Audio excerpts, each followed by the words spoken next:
Arguments between couples can often lead to feelings of hurt and anger. But resolving conflicts doesn't have to end this way. Let's talk about that and much more here on this episode of Couples Pursuit Live. Couples Pursuit.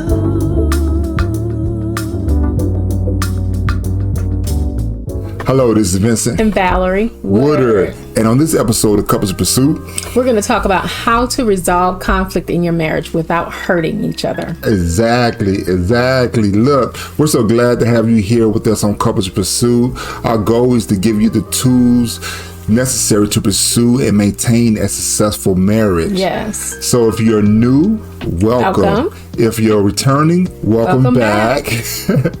We urge you to share this video with someone else that you know that might be interested in this topic, and also smash that like button. Yes. So baby. Yes, sir. Too often we hear couples just accept the fact that this is how we live in the space. We resolve arguments, we fuss, we fight, we argue, we yell. This is what happens. And this is you what disagree, happens. This is how you fight. You fight, you make up, you come back together. How to resolve the conflicts in our marriage without hurting each other. What's your thoughts on that? It took us a long time to figure that out. Long time. But once we figured it out, boy, did it change things forever. Yes. Yeah. Yes. Yeah. And I urge you to tune in, lean in, because we're going to share 3 tips that I believe if you just start with just these 3, there's so much more with unraveling. You know, when you're arguing, you have to build empathy to care about how the other person's feeling. You have to have emotional connection. There's so many things, but I believe if you start with these 3, I believe you're on your way to actually get to the point where you don't even argue anymore. You don't even fight. This is not the normal mode of operation. Right. For some people, it is. It's like at the moment, the very second there's a hint of disagreement, a hint of tension, walls go up immediately.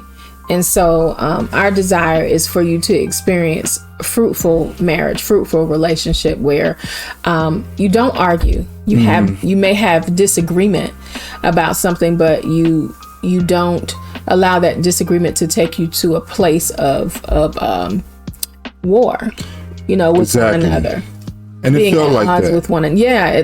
That tearing each other apart, emotionally or whatever. That gap in time again, that wall that comes up when you disagree, and all of the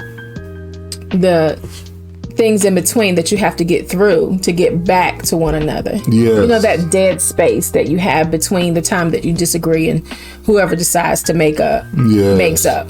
Or if you don't verbally make up, you just come back together again physically and then act like nothing happens. I know that sounds weird, but people do that all the time. And it sounds weird, and it sounds so weird to some people that it's normal.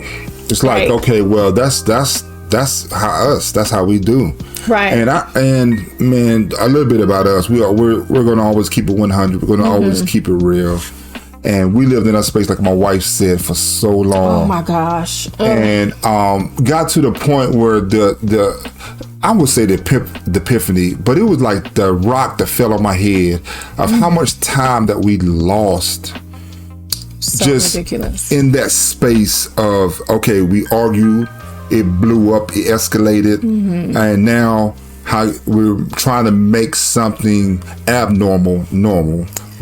We made it normal. It became our norm. Dysfunction was the norm for us. Yes. When it came to disagreements, we shared in a previous video how I shared, it was the one that came up, a memory, about a year or so ago. We shared about how we used to disagree, and it was just such a normal thing for us to come together and bump heads, and then it took us forever to get back together. It was like a dance, and it didn't happen all the time. With us, what I shared in that video was like 98% of the time it was great, but there was this 2% of the time it seemed like, and that's my assumption. I really don't know what the variables are, but But that 2% of the time when things would blow up, it would spill over for, far into the relationship. And, the foolishness and the immaturity that, was expressed in those moments. I mean, gosh, we really did waste so much time trying to correct one another and direct one another and protect ourselves. Yes. That we didn't realize, we're in this together. We're not enemies, and I would try to say, I would try to relay that sometimes, but we just didn't. He talks about the rock falling on his head. There were times when I was out of order. There were times when he was out of order. And it just did so much damage. And I thank God we were able to repair that, which is why we're so passionate about sharing what we share with you, because many people still live that way and come to the place where they feel like it is the norm. Yes. Or to the point where they don't even talk about it anymore. It happens. They might go and vent to, a friend or a relative, or unfortunately for some people, they go outside their marriage. Wow. Different things happen. And it's never resolved. And people will say, well, that's just how it is. And it's not. Yeah. It doesn't have to be that way. I used to say for so long that we used to argue about how to argue.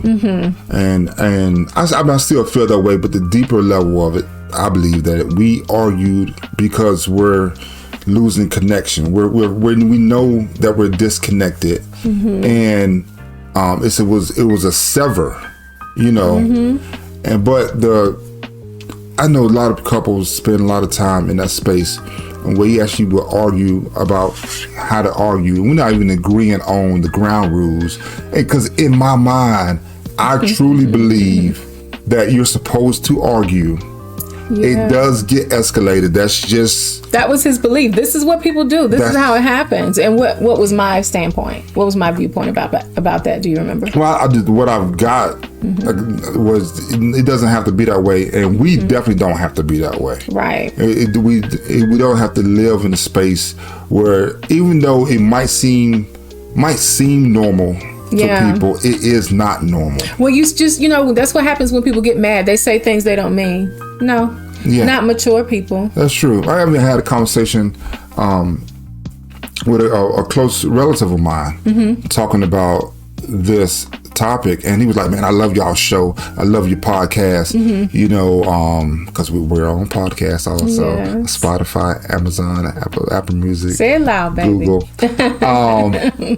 But I said, I love your podcast, I love your show. But man, I don't really agree with the fact that we're not supposed to argue.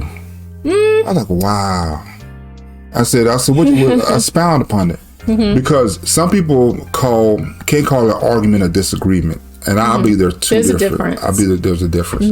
But he went to the fact, sometimes you just got to get your point across. I said, bruh, I lived in that same space. Like, you think you got to get all your point across, you got to say it loud, you got to back them down, and you got to get them off for you. Better know who's in charge. No, don't work. A house divided against itself will not stand. What we have to realize is that whether we acknowledge it or not, the institution of marriage is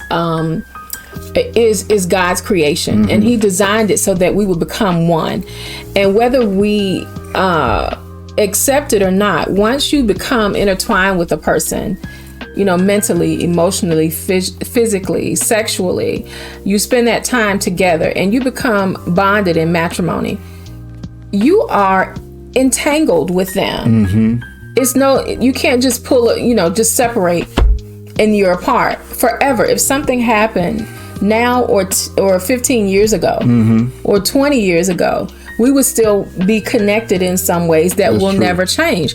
And so what happens if it's like, if he and I are one and we're having a disagreement or then having arguments about what's going on, and I'm beating on him emotionally, he's beating on me emotionally, it's ridiculous. If we're one person, we're only harming ourselves. So to say, well, I have to get my point across, well, I'm gonna make sure I give him a piece of my mind, I'm gonna make sure, et cetera, et cetera. It's like, what are you really doing?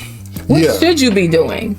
How does that build you? You remember for so long, Dr. Keisha, hey, how you doing? Hey, Tabitha, how you doing? You remember for so long, when we got to the point where, you know what, this is not working out with us. We're arguing, we're fighting, we're just disconnected, and we don't seem like we are we don't see the way back. You know, it's like my heart is so hard that I accepted that this is just how it's going to be, and you accepted that no, this is not the way it has to be. And so we even talked about, when you talked about so connected and pulling apart, we knew that our lives would be so overlapped because we had children together, that we had to, we wanted to have a therapist. We wanted to go to therapy to get separated or get divorced, right, to figure out how to function after the marriage was over, because we knew that we still have to deal with each other.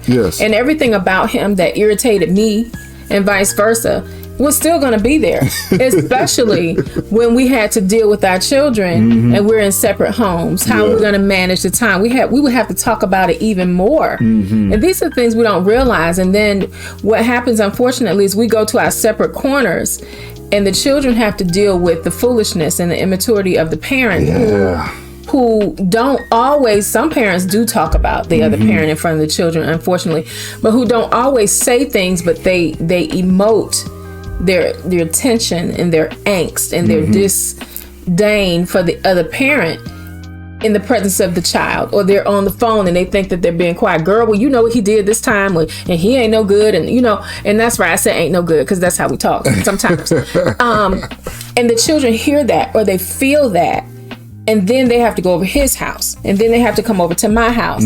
So it's like, how are we going to work this out? Because it's not over just because you don't live in the same house anymore. That's true. It doesn't go away. That is true, baby. I said at the beginning that we're going to talk about 3 points. Okay. I actually have 5 points. All right, let's get into it. Okay, so first one is don't take things personal.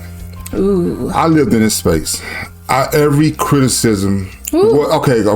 I'll take that back. Concern. I called it a criticism. Every concern from her was a criticism to me. It was a complaint about me. An attack. Why are you attacking me? Yes. It's the filter. It went right through that filter. It was if a I didn't like something for her. It was something that I want to talk about. I want to get to have a better understanding about. Even the things that I did, the way I react. Well, why do you act that way? Well, what's wrong with me? You know, why are you attacking me? I used to get that so much, and I'd be like, I'm not attacking you. I'm trying to tell you how I feel about it. And what came across was, to me, he wouldn't say it, but what I felt was, you don't have a right to the way you feel. And how dare you tell me you don't like something that I'm doing? What's wrong with you? Wow. I'm a good guy. Now, he did say that. Yeah. I'm a good man. You know, and yes, he is. He checks a lot of boxes. But when it came to sensitivity and him being able to control his temper and that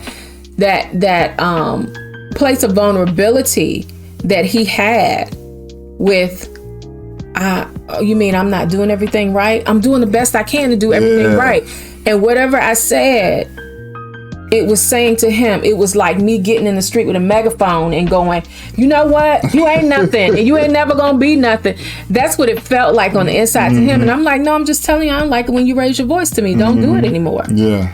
How dare you tell me what to do? And I'm like, well, this is not going to work. Yeah. You know? Because I'm going to have a complaint. We're human beings. Everything you do is not going to be... Yes, you are not that wonderful, and neither am I. Exactly. Neither am I. Exactly. Don't take things personal. Right. Number 2. Yes. Look, be honest with yourself. That you know what you take things... That you take things personal. You know the kind of person that you are. You know something that you haven't really expressed, you know, to your spouse, how you feel. So when they're confused or they're angry or they're trying to figure out, I don't understand what you're talking about. Don't look, be honest with yourself. Did I give him or her all the information? Did I take it a little bit too far when I rebutted back, you know? Yeah. And what's under that? Sometimes we will respond in a certain way, and it is defensive. And when you become defensive, you know it. Yeah. Now, you may be so used to doing it. Just like he might say, well, is that the shirt you're going to wear? What you mean? What's wrong with this shirt? Now, I know I put on 4 different tops because I'm trying to figure out what I'm going to wear. Maybe I've gained a little weight, and I have. And I feel insecure about that. So I get angry with him, and he's saying, is that the shirt you're going to wear? Because it has a stain on it. He hasn't even been able to get that out. Because I'm like, how dare you? You know, I'm feeling like I have to cover myself. And then he has to try to filter through all of that, or he just goes away, and it's like, well, I can't say nothing to her. Yeah. You know? And we're so quick to sometimes point the blame at somebody else to say, well, if you would stop doing this, then I'll stop doing that. And if you would, you know, you only can focus on your own reactions and your own actions, your own, what you give out, and then how you respond to what was given to you. Absolutely. And then you have to, I want to go back to don't take things personally for a moment, because sometimes what they're saying doesn't have anything to do with you. Like, maybe it's an issue that they're having. So you need to dig a little deeper. If she says, well, I don't like the way you talk to me, don't just go automatically, what you mean? And just get defensive.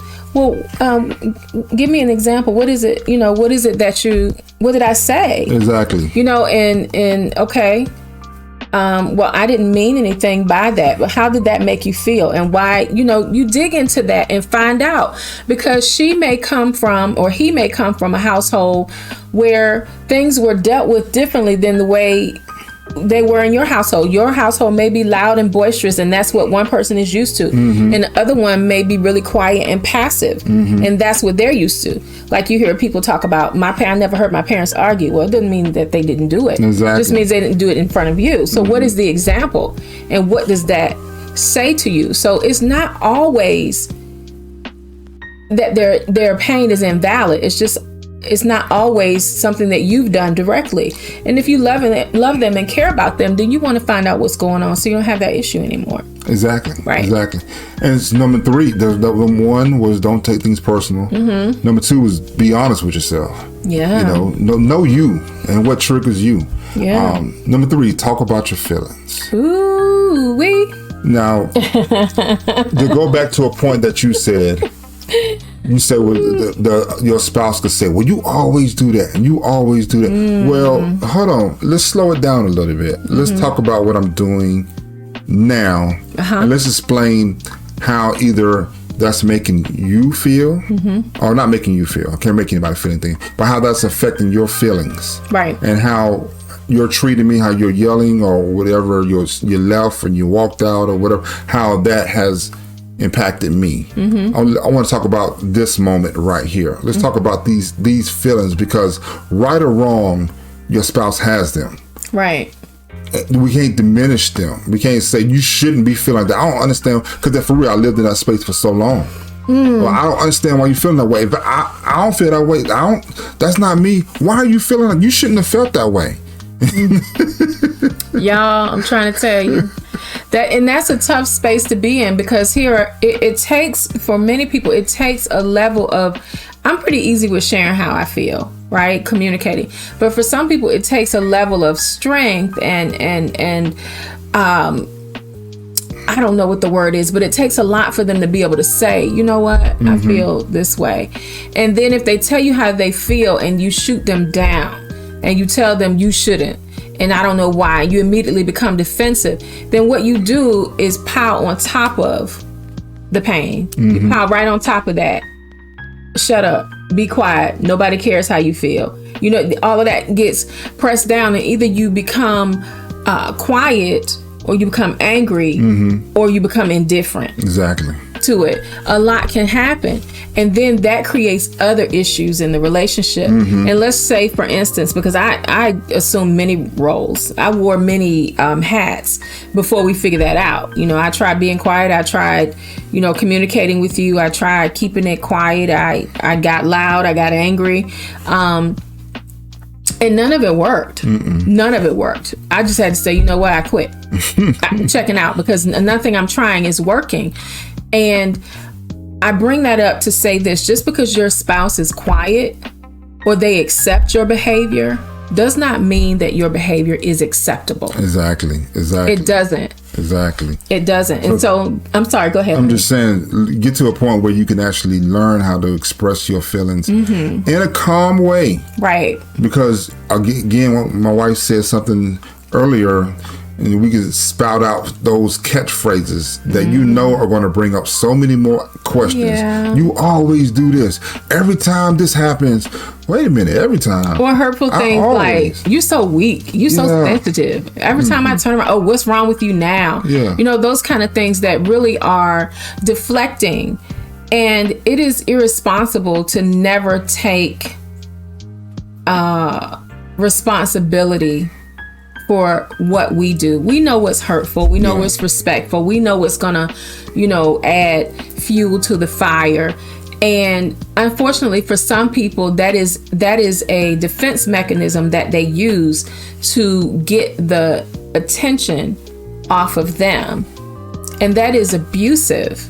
That's what they call gaslighting. It's like it's, for instance, if you say to me, why'd you leave your wet clothes on the floor in the bathroom? What are you talking about? I didn't leave my clothes on the floor in the bathroom.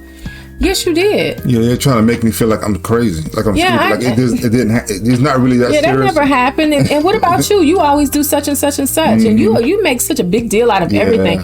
And it's like he doesn't have a chance to tell me how he feels about what I've done, or even to say, babe, well, you did this. The response should be, oh, I left my clothes on the floor. I'm sorry, babe. I'm going to go get them right now. I apologize. I was in a hurry. But instead of doing that, pride and ego gets in the way. How are you going to tell me something about myself? Exactly. What about all the things that you do? And it just creates this mountain of foolishness that is so counterproductive. And then you miss all the good stuff in between. Exactly. Right? That actually came from a movie, that term gaslighting. It was a movie, I think it was called Gaslight, where the guy was trying to do something to make the lady seem like she was crazy. So every time she hears something or heard something or seen something or whatever, he always disputed it. You're hearing things. Yeah. Are you sure you're okay? Or you're right? Yeah. And we use that in the term sometimes in a relationship where a husband or wives we're trying to deflect the blame off of them. Like, you sure? No, that didn't really happen. That's not how it happened. That's not. So anywho, that's good. My fourth one is ask for help from those who have been where you are and overcome.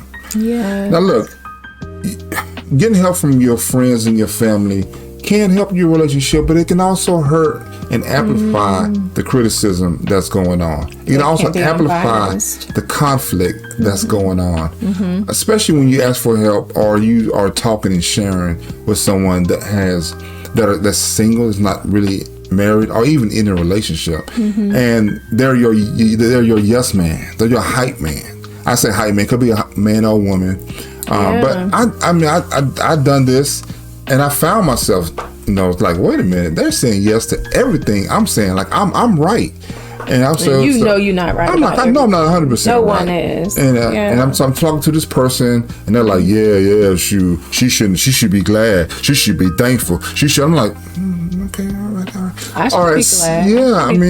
Yeah, I shouldn't have yelled. I shouldn't have walked out. Right. I shouldn't have got whatever. We're not going. Okay, even I went to a therapist because it got to a point where I felt the slipping coming, like slipping to the point of this is getting seriously close to a separation. Like we're emotionally separated. I don't know how much longer we're going to be able to do right this. Now. And I think one more fault, one more vibration in the fault can break it. So I went to a counselor just for me, a therapist counselor. I don't know which one it was, and they even said they even was like agreeing with me. I'm telling myself now, I didn't go to psychology. I didn't take all that. I did take a course, but I know enough to know that I'm not 100% all right. And it was the female counselor. And I was like, wow. So ask for help That's from so those damaging. that have been where you've been and overcome. We offer services. We're marriage coaches, and we are not therapists. No, but We'll mentor you. We're meant to you can do and help that. you get to a point where give you some good ground rules, and we're developing some courses and we're developing some things right now that are going to be able to help you. You're going to be able to take advantage of. Yeah. And I urge you to actually you book a call with us. I'll share that with you at the end of the video. But get help from people that you know can help the couple, the marriage. Sometimes you might have to do individual if the other spouse is not willing to, go to counseling, not willing to go to coaching, not willing to participate. So sometimes you have to just, hey, I'm just got to go for it. But that works. Yes. Believe it or not, you can begin to improve your relationship from the inside out. You don't have to drag that person along. And think about it, whether it works out or it doesn't work out, you'll be better for it in the end, because you need to get rid of the baggage that you're carrying of the dysfunction. And when your spouse sees you start to change, they don't have any choice but to notice it. They do have a choice to respond, to come along, or not to. But whether they do or don't, it's still good for you to get yourself to a good place. And That's also true. To your point about asking for help from others, one of the reasons why, and it maybe it goes without saying, but one of the reasons why you don't want to just call your mom or call your best friend or talk to your guys or talk to the nice lady at work, if it's a male to a female and a female to a male, you want to be careful about crossing boundaries. And people who love you, when you come to them and tell them that someone has hurt you, you go back home and you guys can make up. Yeah. That person has that story. This is the picture they have in their mind. No, he didn't. He said such and such and such. And with the exception of violence and abuse, they have every right. Oh, violence and abuse is the exception to feeling that way. But other than that, couples go through ebbs and flows, and they go through changes, and we can talk to one another. He knows me in a way that the friend doesn't know me. And vice versa. And so they may not be able to let go and be objective. And some people really like drama. Yeah. And some people are jealous. And when you get over it, they might not get over it. So now it's always at the family reunion, at the gathering, at the football game with the kids, the basketball games. Yeah, and they don't really need to know all the ins and outs of your, if you have one really good friend that's like or a mentor that's like a someone that's like a prayer partner or an accountability partner, there are some things that you should be able to share. But you have to be careful about that. Exactly. Yeah. So the last one is to avoid arguments that can pull triggers. Ooh. So sometimes you find yourself trying to defend yourself. You felt attacked, for whatever reason, and now you respond in manners of criticizing your spouse. You respond in matters of controlling behavior, like get off. Didn't I say get off me? Yelling, trying to back them down, trying to make them be punching quiet. a wall. Yeah, storming off, Storming off. feet, stomping. Oh, he mad. Slamming Oh, he things. mad. He big mad. Yeah, emotional blackmail. Like threatening to leave. If you keep talking. See, right? You're gonna end up by yourself, and don't nobody want you but me. And these kind of things. That borderline gets into being abusive. But yeah, just being mean. Exactly. Just being mean. It's like being big children on a playground, being big bullies. And what I'd like you to think about is if you overheard your two children arguing in the way that you and your spouse are arguing, would you go in and say, listen? Would you go in and break it up? Would they get in trouble? Go to your corners. Don't you ever let me hear you talk to your brother or sister like that. Yep. I used to do this thing where I make my kids get in one shirt, put one arm in, or hold hands, sit in the chair. My shirt wasn't. Probably. And tell each other one thing you love about each other. And they hated it. But I didn't tolerate them fighting in my presence. I hated that. Yes. Hated it. And they still grown children. They're grown-ups now, and I have a really close bond. But they might get on each other's nerves still, but they still have a close bond. They do. And did we talk about that? Disrespectful language. Oh, yeah. Well, people that's what they do when they get mad. Mm-hmm. No, you don't curse me and call me out of my name because you're angry. Mm-hmm. We have to be, or even if it's not cursing, if you're saying, calling each other things like fat, ugly, stupid, ignorant, dummy, crazy, that's triggering, especially for people who may have emotional, mental health issues. To then call them crazy is really not a proper word to use anyway, because that's what's associated with people who have mental health, and we have to be mental health issues or behavioral health issues. We have to be careful about that. And that it's an issue that they're dealing with, the struggle that they're dealing with. They're dealing with anxiety. You say, why are you so scared? You're so scared. They're dealing with, self-esteem, and you call them, fat, or you look bloated, or, I say avoid arguments that pull triggers. It's a trigger. It's going to upset them. You just like your daddy, and he doesn't like his father, and he doesn't want to be anything like his father, or you just like your mom, and vice versa. It's If you take heart to what we're saying here, how to resolve conflicts in your marriage without hurting each other. That's the goal. Is that we want to resolve I'm not giving you a blueprint to argue.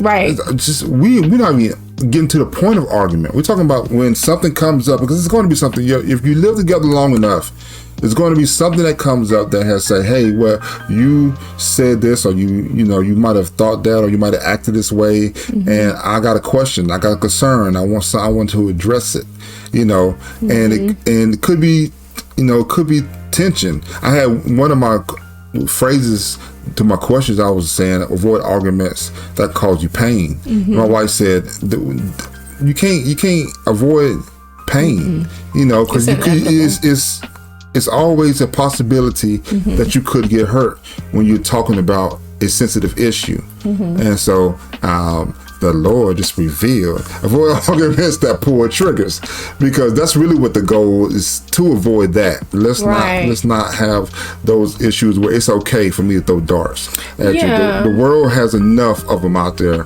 to throw at you. We definitely don't need that in our home. And can I just clarify, when I said avoid things that cause you pain, or arguments that cause you pain, I was thinking more along the lines of, when we have disagreements, we have to get to the point where we talk about the root of the thing. And talking about the root of the thing may be painful. That is what, like, maybe I am so sensitive to you walking out of the door when you get angry, because that's what my father used to do.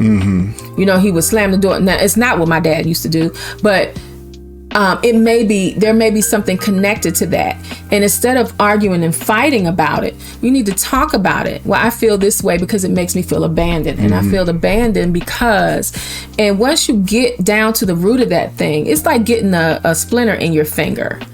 You can take out what's on the surface, but until you get down into it and pull out, pluck it out, it's still going to hurt, and it might get infected, and that's the same thing with relationship. Exactly. So that's the kind of pain I'm talking about. Exactly. Yeah. All right. So steps was, don't take things personal. Be honest with yourself. Yes. Talk about your feelings.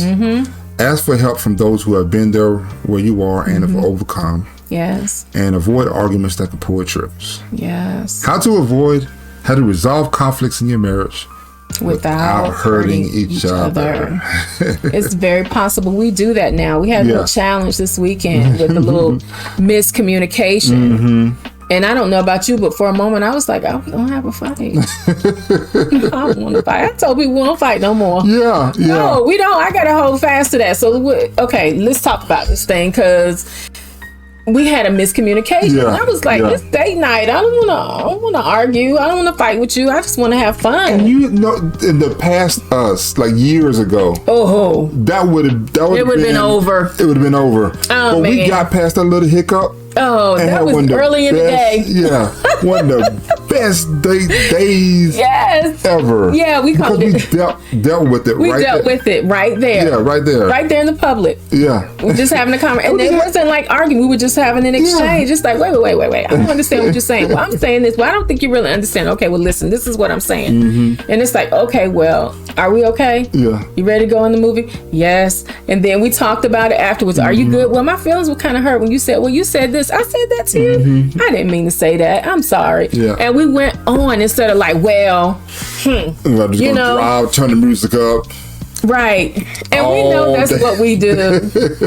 No, but and practice what we preach, teach, encourage you to do. Mm-hmm. That's amazing. Doesn't mean the weapon doesn't form, but it doesn't prosper. Amen. We don't take the invitation. Amen. So close this out, baby. We return to sender. Father, I thank you. Mm-hmm. I want to pray right now for those that are married, that are in relationships that are having challenges. Mm-hmm. I want to pray, God, that you help both the husband and the wife to understand that the goal is for them to be together in unity, that they are put together so that they can build together. They're put together so that they can be unified, so that they can grow. And God, I just ask that you would help them to see themselves when they argue, to understand that they shouldn't take things personally. And when they are hurting, to be able to have the safe space to tell their spouse, I feel like this when this happening, when this happens, not you this and you that and you always, and all the negativity that is meant to tear them apart. Help them to know, God, all those that are listening, that it's possible to have a relationship full of love, mutual respect, honesty, honor, and companionship and joy. And Lord, I just ask that you would do this for all of them, that you would bless their union, God, and that you would give them to know that you are the author and the finisher of their faith. And also, Lord, you're the author of marriage. I thank you, God, that you do that. And I ask that you would bless them, that you would keep them, that you would make your face shine upon them, be gracious to them, and give them peace. And we ask all these things in the name of Jesus, we pray. And we will see you here again on Couples Pursuit Live. Until next time, we'll see you. Bye.